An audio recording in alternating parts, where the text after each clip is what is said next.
Mais en gros, ma réflexion sur le savoir médical, c'est que, et sur les études, c'est que globalement, il y a un problème pédagogique important. Les gens surlignent, répètent, c'est un truc de bourrin un peu, on répète 1000 fois les mêmes infos. Et je pense que c'est très peu efficace pour pas mal de gens qui se retrouvent très vite dépassés par une quantité d'infos énorme. Et je trouve la meilleure réponse à ce problème-là, c'est organiser le savoir et bien structurer le savoir. Et ça, on nous l'apprend pas spécialement.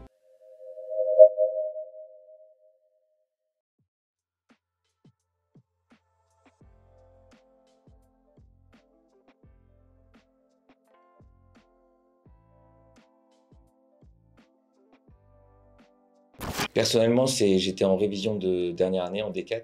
J'avais quelques rattrapages et j'avais pas un savoir très bien ancré. Et du coup, je devais préparer un examen où on reprend tout le programme. Je devais m'approprier l'ensemble des infos de médecine en un temps réduit. Et je suis tombé, je me souviens, c'était vers décembre, janvier de la D4, en recherchant quelque chose sur une pathologie, sur les Vidal-Rocco. Et je trouve ça exceptionnel pour rattraper rapidement, parce que ça met l'accent sur les pathologies les plus fréquentes, les plus recommandées, où les prises en charge sont les plus claires. Et du coup, je découvre ça et je fais que ça pendant 3 mois en D4. Moi, c'est ça, mon expérience de Vidal-Rocco, c'était ça. Le problème principal des études de médecine, c'est qu'il y a un savoir très large et qui est pas particulièrement bien structuré en soi. C'est pas des maths où il y a des liens logiques entre toutes les infos, quoi. C'est ce qui trame un peu tout le savoir, c'est de la logique. En médecine, c'est un peu des infos dispersées à gauche à droite. On a beau lire 10 fois la même info, si on la structure pas, elle va pas rester. Et du coup, ce côté un peu arriver à l'essentiel, ça permet d'ancrer toutes les infos qu'on apprend. Un peu, j'aime bien l'image d'un arbre. Le savoir médical, c'est plein d'infos comme plein de feuilles. Et plus c'est bien structuré, plus on va les retenir, plus le savoir sera solide. Et donc je trouve un peu, que le Vidal-Rocco, ça construit un très beau tronc. Et du coup, je pense que l'idéal, après moi j'ai découvert en D4, mais l'idéal tel que je l'imagine, ça serait de commencer avec ça. Dès la D3, la troisième année, quand on commence à apprendre les pathologies et les traitements, de commencer avec les Vidal-Rocco, ce qui permet de très bien structurer les infos en ayant l'essentiel, et après en lisant un peu des bouquins beaucoup plus larges avec des infos dans tous les sens, on peut raccrocher ces informations de manière structurée. Ce que j'ai trouvé de vraiment génial, que j'ai trouvé nulle part ailleurs, c'est une présentation synthétique en arbres des prises en charge.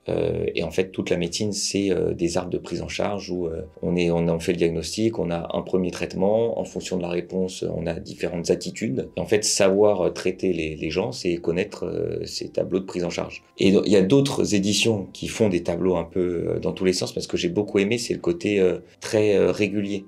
C'est-à-dire que c'est un peu tout le temps le même genre de tableau, c'est très standardisé comme présentation. Et l'autre chose que je trouve super dans les Vidal-Rocco, c'est que c'est pas juste des arbres un peu secs comme ça, c'est que c'est entouré de textes qui est aussi très synthétique.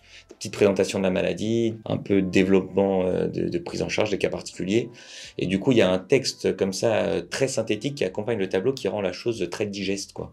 Très agréable à lire, et on sent qu'on est un peu à l'essentiel de manière très efficace. Si on compare le contenu des Vidal-Rocco avec l'ensemble des bouquins de référence pour travailler le CN, l'examen des études de médecine, il y a une différence de volume monstrueuse. Si on prend tous les bouquins officiels, ça fait une pile qui va du seul à là, et le Vidal-Rocco, c'est un bouquin comme ça. Donc bien sûr, il y a un peu des différences de contenu, mais qui sont pertinentes. C'est-à-dire que les Vidal-Rocco, c'est avant tout sur des grands chapitres qui sont très recommandés. Très recommandés, ça veut dire que c'est des pathologies assez fréquentes, où du coup on a beaucoup d'études sur le sujet qui indiquent précisément une prise en charge. Et en gros, c'est le savoir médical le plus clair. Donc finalement, c'est idéal pour les sujets les plus recommandés, qui constituent un peu la base du savoir, et qui sont d'ailleurs des mines d'or pour poser des questions aux ECN, aux examens. Et on a des sujets, des pathologies plus de niche, où d'un expert à l'autre en France, ils feront des choses un peu différentes. Donc je trouve ça très bien de principalement apprendre les gros sujets qui sont très clairs avant de se perdre entre tout ça, quoi. Mais en gros, ma réflexion sur le savoir médical, c'est que, et sur les études, c'est que globalement, il y a un problème pédagogique important. On est sélectionné beaucoup sur du par cœur en première année où les gens surlignent, répètent, c'est un truc de bourrin un peu, on répète 1000 fois les mêmes infos.